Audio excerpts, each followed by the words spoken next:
All right.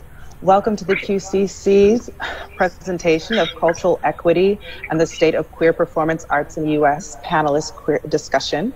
Thank you for all of joining us this afternoon. I appreciate you taking the time to talk with us. And we're going to just take a moment to introduce everybody so that we're all clear about who we are. My name is Ramona Webb, and I'm the Associate Artistic Director of the Queer Cultural Center. And I'll just go down the row one by one, starting with introducing our panelist, Taylor Alexander. They are a queer and trans performance artist and DIY singer, songwriter, producer, community organizer, and curator based in Atlanta, Georgia. They are co-founder of the Southern Pride Queer Pride, a queer and trans art and advocacy pride festival and collective. Thank you for joining us, Taylor Alexander. You wave at us a little bit so we're clear. Yes, thank you for having me. Fantastic. And then moving on to our next panelist, which is Maria Ferry Rangel, who is a curator, organizer, and development strategist, dance artist, and curator. As co-founder, director of Mangoes with Chili 2006 to 2016, excuse me. She developed the work of over 150 queer trans people of color artists, launched 80 plus productions via national tours and local seasons of programming, and initiated dialogue around racism in arts funding and practice, and ushered in a new era of possibility for QTPOC-centered artists and culture. Keeping on down the line, we also have Graciela Sanchez, who follows in the footsteps of her mother and her abuelitas, strong neighborhood women of color, cultural workers, and activists of San Antonio, as director of the Esperanza Peace and Justice Center, a community-based cultural arts social justice organization. Graciela works with staff and community to develop programs that culturally ground working class and poor people of color, queer people, and women individuals who are survivors of cultural genocide. Also welcoming D-Lo. D-Lo is a queer transgender Tamil Sri Lankan American actor, writer, comedian whose work ranges from stand-up comedy to solo theater to plays to films and music production, poetry, and spoken word. He is a co-producer for Disoriented Comedy, mostly female Asian American nationally touring stand-up comedy showcase. Thank you all so much for joining us this afternoon. So just in the beginning, let's talk a little bit about who we are, your backgrounds, and your organizations and how they apply to our conversation. What role do you feel that your individual artists and arts organizations play in social movements? Anybody like to start with that?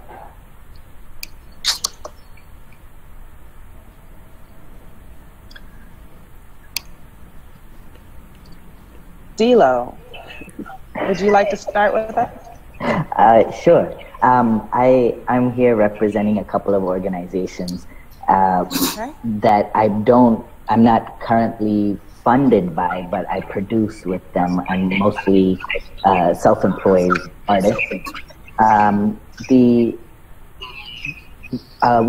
Satrang, which is a South Asian queer organization in Los Angeles, kind of like Tricone in the Bay and Salga in New York City, I, as an artist, have been doing a workshop called the Coming Out, Coming Home workshop, which kind of pulls from different methodologies in arts facilitation from my queer elders, and just kind of allows for a space for South Asian immigrants and or first and second generation South Asian queer people to share their story and then read for a community that is half allies and half queer.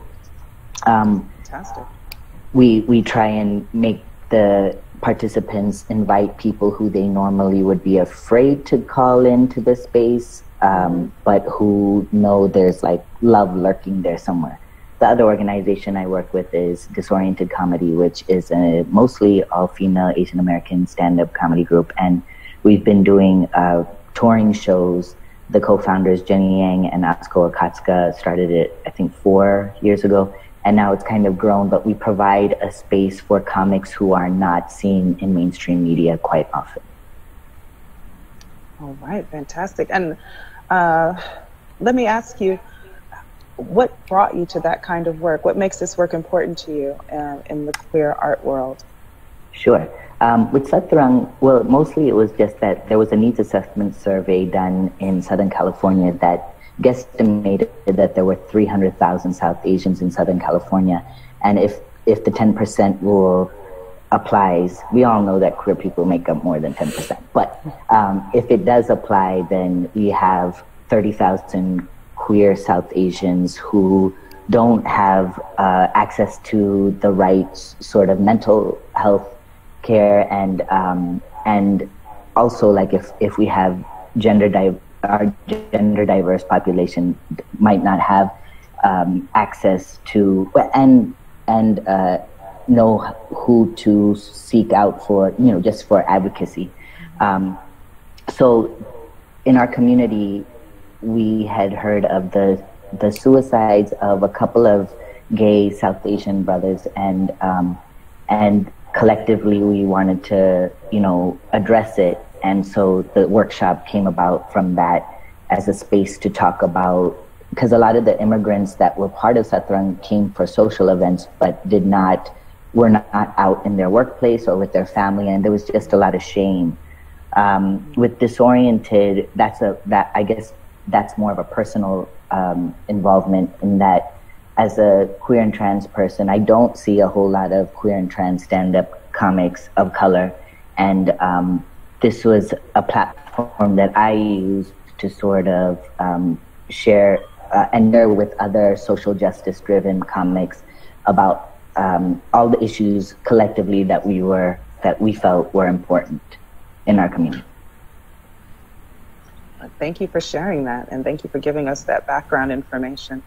And I'll pose another question to the group. Have you seen queer art disrupt oppression, and if so, how?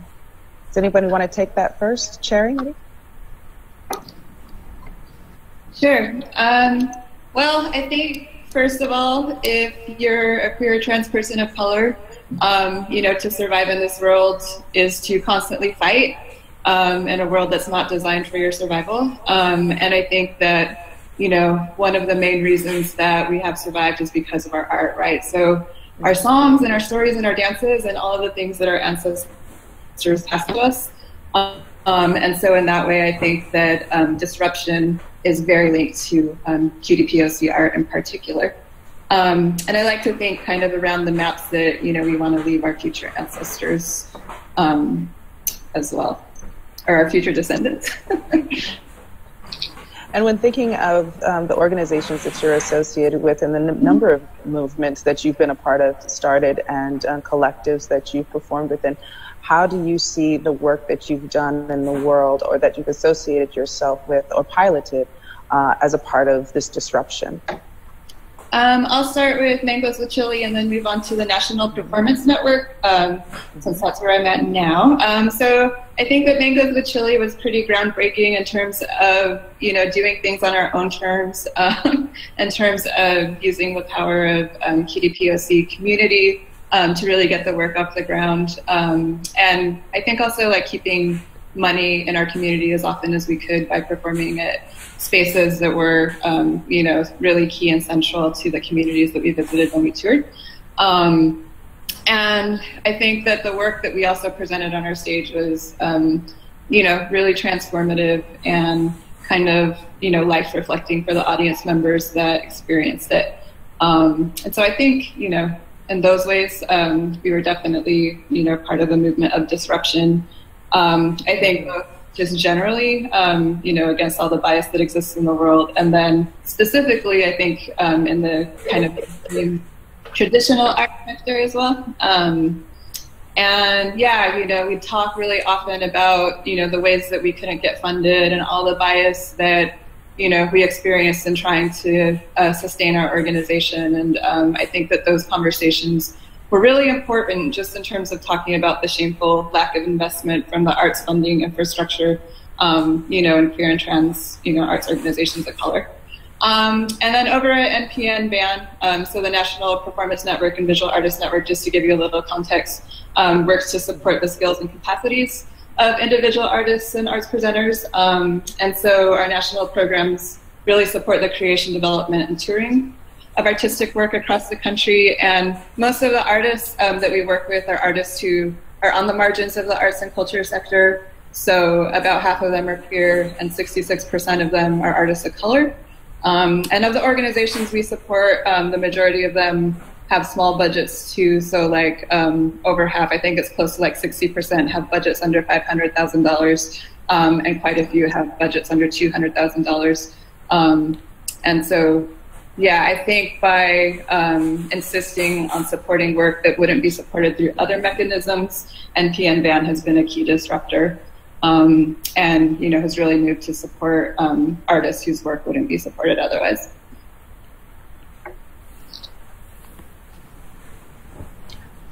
Yeah, I could continue that way. Hi, this is Graciela from the Esperanza, and this is our 30th year of existence, so yay. The fact that queer people of color working on social justice issues has survived 30 years is a disrupting factor in and of itself.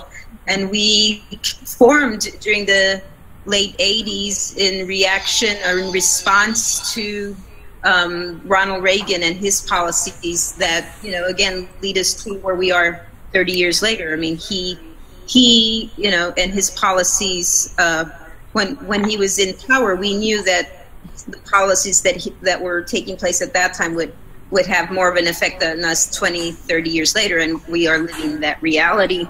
However, in trying to create our institution, our organization, our community, I would rather say community than any other word, is that we gave voice to marginalized communities, especially queer people, especially working class women and people of color, and in addition to bringing mangoes with chili to the Esperanza once upon a time, we were able to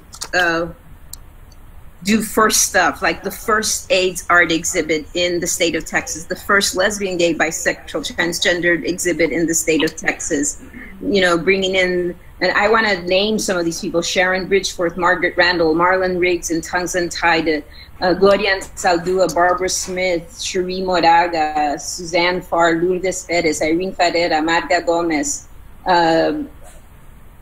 Miss America, Mexicanitos Fairy Tale, Jotos del Barrio, Empanada, Gaitino, Azúcar y Crema from the Bay Area, Queer Brown Voices, Transvisible with Bambi Salcedo, Ana Cisnet, the Southwest of Salem, Mab Segrist, Laura Aguilar, Astrid Haddad, Monica Palacios, Sterling Houston, presente, and Ana Cisnet, presente, Jesus Alonso.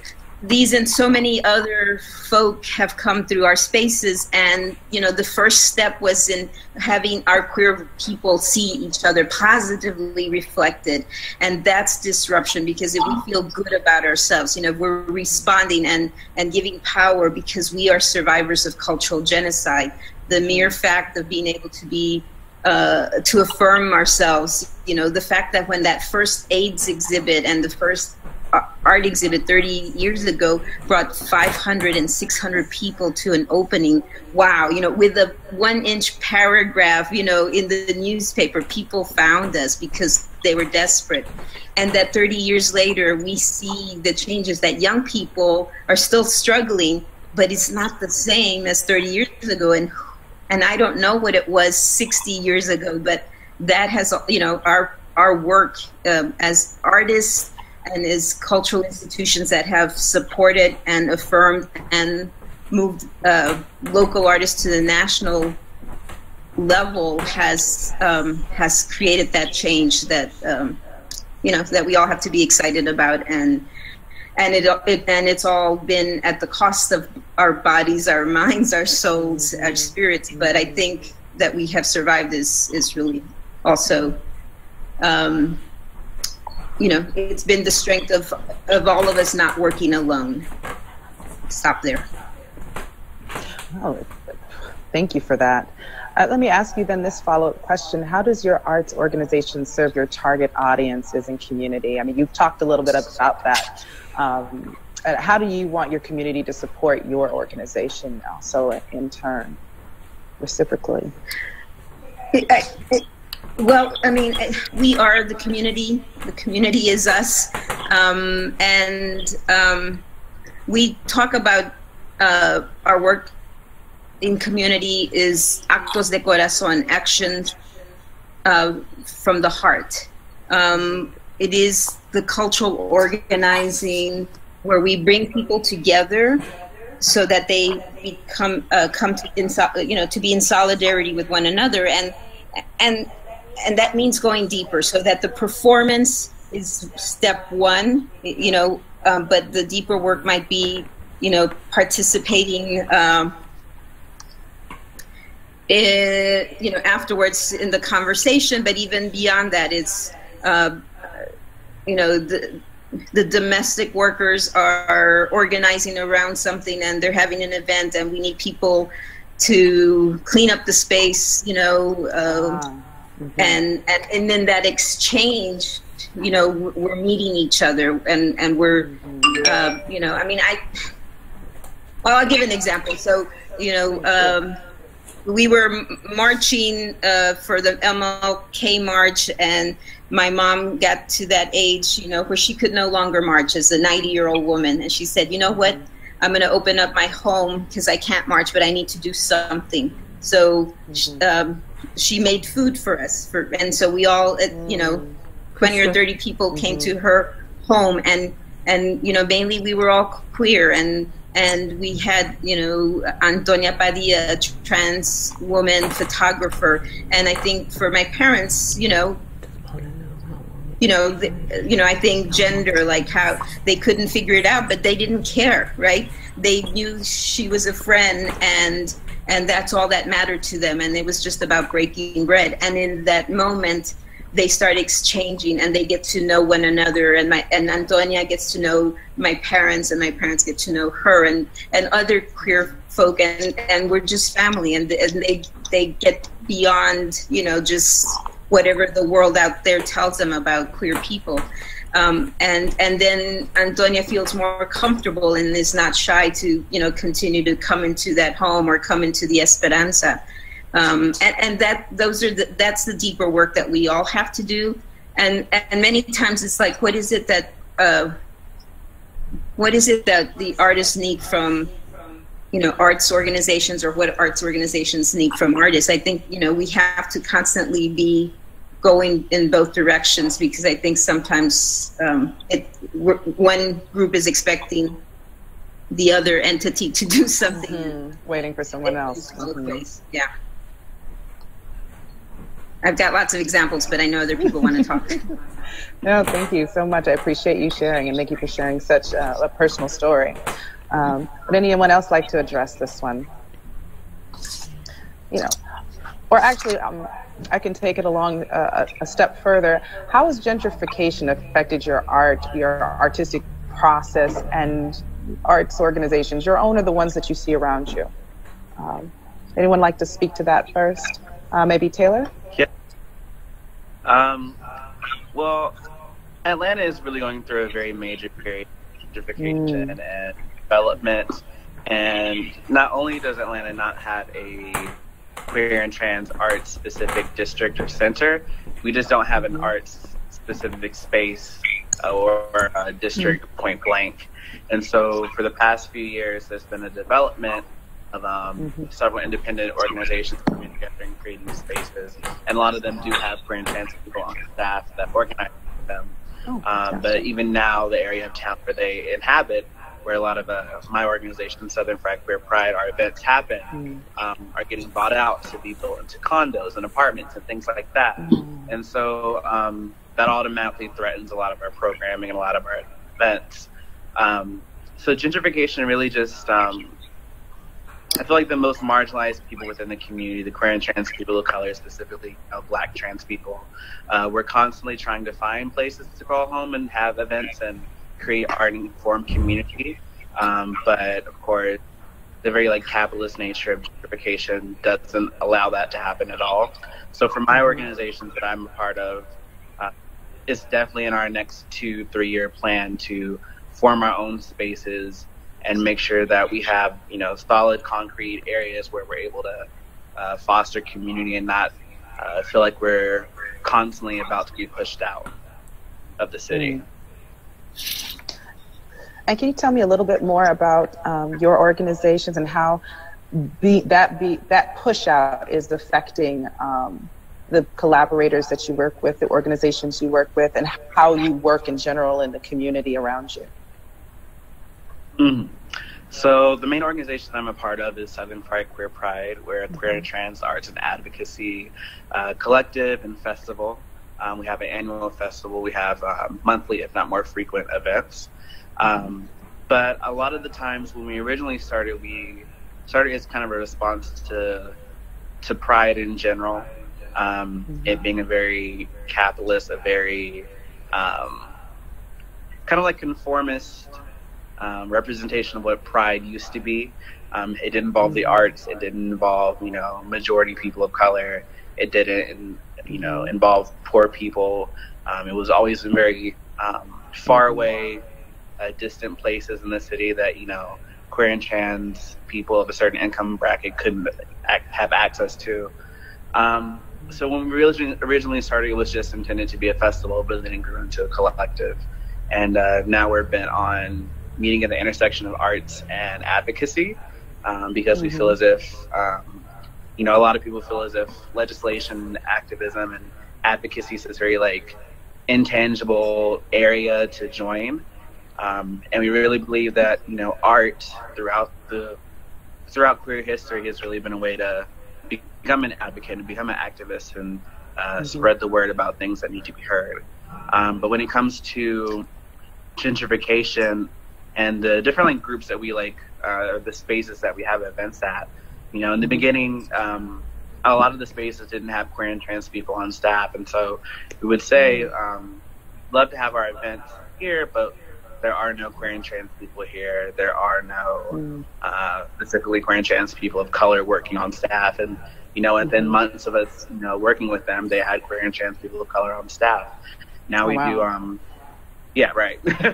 And now we do specific trainings with different spaces, specifically new ones that we have events with, who may not be up to date on, you know, being a space, a specifically safe space for trans people, or how they can be more aware about how, you know, especially arts organizations and spaces can have a heavy hand in gentrification, the same thing that pushes them out. So things like that. It's always making sure that when we create spaces and when we take up space, that we're making sure that they're intentional spaces. I don't really like the phrase safe space. I prefer intentional space, to make sure that, you know, the communities that we're inviting there are intentionally welcomed, but also that their identities and experiences are being honored in the same hand. Do you find that having that level of cultural competency in the space that you're working in adds to the way it's done? Do you feel like it affects it? I definitely do. I think a lot of queer and trans organizations and collectives kind of, especially arts ones, they kind of feel as if they don't have bargaining power. They feel as if they're turned down or turned away, then they don't have any more resources or options. And definitely that's the case in a lot of situations. But I feel like more organizations need to work towards saying, this is what we can bring, this is what we want to do, and, you know, holding these spaces and these different places that we inhabit accountable. And I think that that's a powerful tool. Okay, thank you for sharing. Does anybody else want to talk about how gentrification has affected your art or your practice or your organization or the organizations surrounding you, or the cultural competency levels of the spaces that you work with or partner with in the work that you're going out in the world and piloting? I'll talk. Sharon. Yeah, so I feel like right now New Orleans is in a really, really big struggle around who has the right and capacity to make art. And I think that, you know, right now we're seeing a lot of our cultural bearers like really criminalized in this new way, now that these new waves of, you know, transplants have come to town and, you know, want to do things like have, you know, noise ordinances and have like, you know, music stop at a certain time, or now like a lot of art forms that took place on the street, like you have to have a permit to do those. And so I feel like we're at risk for, you know, experiencing this cultural loss. And I think it's true that when displacement occurs, cultural loss also occurs. So right now through NPN's local program, we're really trying to look at that and look at what exactly, you know, the things that are happening in our neighborhood and who we can align ourselves with, since we're right at the crossroads of the 7th, 8th, and 9th wards, where most of this is happening. And yeah, I also think just in terms of the ways that queer and trans folks of color here in the city are criminalized, you know, like many other cities, we're criminalized at you know, disproportionate rates compared to, you know, white straight folks, with Black trans women bearing the brunt of the criminalization. And so aligning ourselves with, you know, folks who are working on these issues has been important in terms of like, you know. Absolutely. The rate of... Sorry. No, continue. Sorry.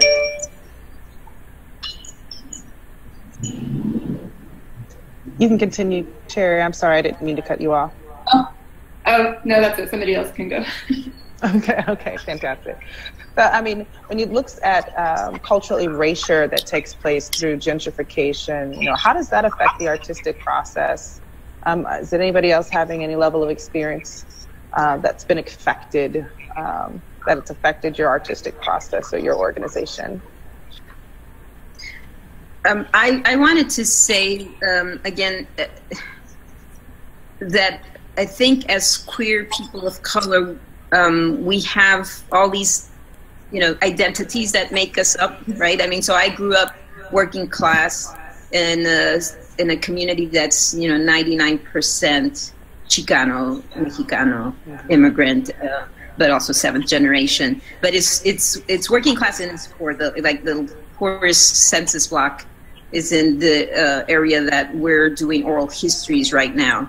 And we started doing the oral histories because the city policies, you know, in not just San Antonio, but in all cities throughout this country and the world, you know, are about, you know, they know best for the community. So back in the 70s, there was urban renewal, and nowadays it's about, you know, tearing down all the public housing because all these inner city neighborhoods are next to downtown, and so it's become the new thing for everybody to come back into town. And so who comes into town are, again, middle and upper class folks into downtown, into neighborhoods of color.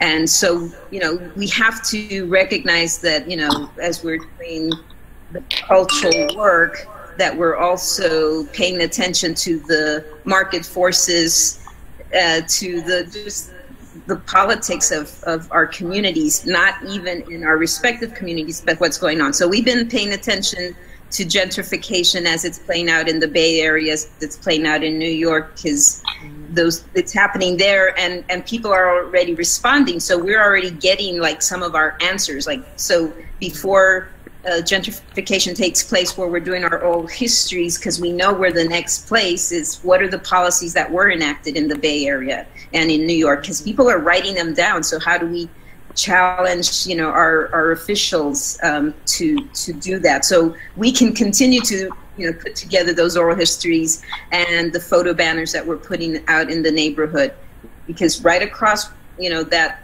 space of ours is all this empty land and the largest projects in the city that are still left, and those are prime, right? So we know they're coming down. So what do? We're knocking on doors. We're not even knocking on doors enough, but we know that that our strategy is about knocking on doors and, you know, gathering those stories and then bringing people together to, again, ground themselves to say, this neighborhood is great and we know it and we love it and we want to stay here, and have them tell their stories about what it would mean for them to be, you know, pushed out of that neighborhood because now they're going to be 20, 30 miles away and public transportation will not be as accessible as it is right now. And because that's our community. And so we have to, you know, nurture them and honor them and work with. They are us and we are them.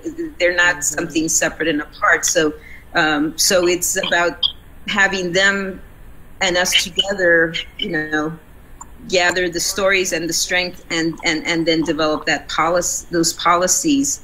And again, it will be through story, it'll be through performance, it'll be through our Dia de los Muertos or Paseo por el West Side, where we go into the neighborhoods performing or doing walking tours and festivals in that neighborhood, so that, you know, they're feeling again empowered and feeling strong enough to fight back and not be displaced. Absolutely. And, you know, brings me to my next question. Do you believe that equity is an important part of artistic excellence? Why or why not? And thank you so much for sharing all of that. I appreciate all of these personal views that people are sharing. Thank you for the intimate shares. But again, do you believe that equity is an important part of artistic excellence? As we're talking about the platform. Does anybody want to take that one first? It's Colin. I'll keep on talking, so other folks need to jump in. The second too. Dilo. Would anybody else like to start off? Dilo, maybe? Okay, Graciela. I'm gonna go ahead and let somebody else. Are we there?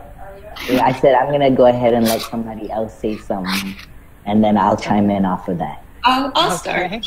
I actually think the notion of artistic excellence is really rooted in like white supremacist, capitalist, you know, cis patriarchal models of art making. And yeah, you know, I think about how, you know, if we just look at what arts funding looks like in the US, you know, this is like super, super evident.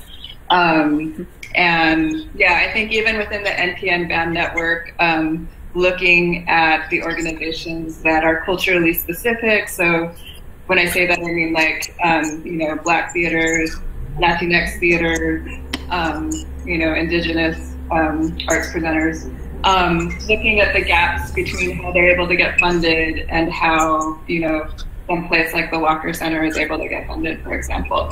I think it's pretty evident. And so, yeah, I just think that whole notion of artistic excellence is rooted in bias to begin with. I'm interested in hearing how other people think. No, thank you for sharing.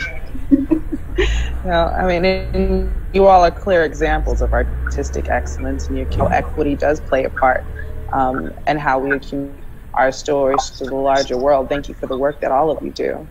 Would anyone else like to speak to the part that equity plays in artistic excellence, you know, whether you feel like it does or doesn't? Or maybe again, raised working class, raised working class, we learn to do with what we got, you know, working class and poor. So, you know, we've learned to live within a budget, and even if it's simple, it's, you know, we've learned how to make it beautiful.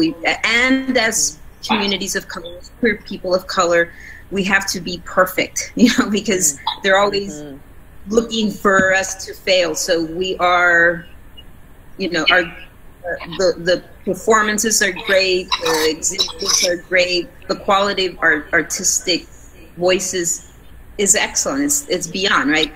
The way we write the grants as well, you know, so all of that is great, and we can go back. Tomás Ibarra Frausto, who was at Stanford and at the Rockefeller Foundation, and now is retired and living in San Antonio, coined the concept of rascuachismo, and that is basically putting things together, you know, and making this beautiful art. And he incorporated the ideas of Teatro Campesino, who is a theater group out of California. So they are. So we've proved that, but then when you talk here in San Antonio, the way we used to have the conversation around cultural equity is in funding of our organization. So San Antonio, when you add the 65% Latino, 8 or 9% African American, and others, we're at 70% of the population, but we only receive 20% of the arts funding, and that funding comes through the hotel motel tax. And like many cities of color, the tourism comes because of Mexicanness or Puerto Ricanness or Hawaiianness. You know, it's the exotic, it's the other. You know, you can come to San Antonio without going to Mexico and drinking the water, that bullshit. But you have your singing senoritas and your big bellied mariachi, but you don't have to travel all the way across. So what that cultural tourism does is to create stereotypes of us, and the work of our organizations is to break those stereotypes and do authentic art and art with authentic voices. They don't fund us, and so what hurts us is leadership. The artists don't get paid. Right. Our organizations don't get enough money, so people, we have lots of young people that come through our spaces and they say, why should I stay here? You're not getting funded. Or we train folks and then they go to work with the mainstream organizations that pay them 3 and 4 times as much as they're getting paid here, or even as, heads of organizations that have been around for 20, 30 years, we don't even pay ourselves, much less, equitably, we pay our folk, all of us, a living wage, and we actually incorporated Obama's idea of paying people time and a half after 40 hours and paying people who work over 40 hours, at least, $49,000 in 2017. So we've incorporated that into our work, but that doesn't mean that the funders aren't funding. And the city itself is one funding source, but we have all these private foundations that don't even look at us. We submit proposals and they just turn us down year after year after year. We have better luck going outside of San Antonio because it's such a conservative town. So it's very frustrating not to have access to any of those funds, and to try to educate leaders to try to fight for us when they don't get that arts and cultural arts is important to the survival of our people, or to change. I mean, they've done streets and they've done maintenance of, of potholes. And I said, when I was 10 years old, they were talking about improving streets and sidewalks for our people, and that would make our lives better. But here it is 40 years later, and that's not the answer. And I think it is the cultural work that we do that is going to make the change in our lives for all our communities. Thank you so much for sharing that. Thank you so much for sharing that. I absolutely agree with you. It's not to piggyback off of. Which also, go ahead. No, go ahead, Dila. As I'm listening to all of this, I when I first read that question, I was like, I am a National Performance Network grantee, and I think that as an artist, at some point, I realized that I couldn't sustain, and I think that this was as I was getting older, and I was really trying to figure out how I can live off of my art and really feel like an active contributor to society as an artist. These questions for me kept coming up, like, how am I going to do this and sustain? And I live in Los Angeles, and I have flipped between New York and LA, and to do theater and to get grants and to do all of this stuff has been probably the hardest thing in my life. And at some point, I had just decided to only go with theaters who would produce my work. And that only happened recently, maybe like 3-4 years back. Going from self-producing to then co-producing to then being fully produced. And I just want to add this in the conversation that as artists who are queer and trans cultural workers, you know, oftentimes a big stipulation with the grant is for us to be in community, and it's almost like we're getting paid to teach and still not paid to sustain or to create. And then when I look at certain artists who maybe had the privilege of going to art school, or maybe had the privilege to have made these certain connections in order to sort of advance their career, and I look at what the work does culturally, there's nothing. And so then I always, and I'm not saying all across the board, I think that there are some people who are really like, you know, they see that and they're making a case for themselves. But that's kind of it. What Graciela was saying reminded me is that, you know, we are artists that are queer and trans and who have community in mind are battling this cultural tourism, and or what I'm calling cultural tourism on many levels, where it's like the cultural tourism that brings people to LA are houses that don't share work that is speaking to communities issues of LA, of the people of color communities, of the queer and trans community, of you know, immigrants, of, you know what I'm saying? So I decided at some point that if I am going to be able to sustain, because I want to try my very hardest not to be struggling as I get older.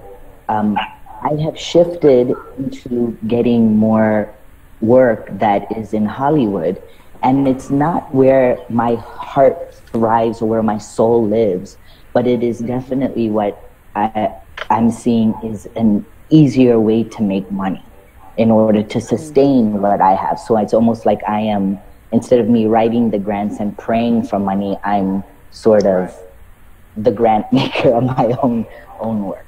And I just wanted to throw that out there because I do know that there are a lot of queer artists who really do rely on arts funding as their livelihood, you know. But I couldn't do it. And then on top of that, as far as the genre, I almost had to keep lying and saying that it was theater when in fact it was more stand-up. And so just kind of things like that, little nuances. And I'm not trying to gripe or complain, but I will say that that has been the decision to yes, do cultural work with organizations, but sustain myself outside of the nonprofit world. Yeah, that resonates with me a lot. Like, you know, I've always been an artist who had to have a day job. Like, it's been like that for eternity. And like now I happen to have a day job that is in arts, and that's been interesting. But, you know, like I do think a lot about just the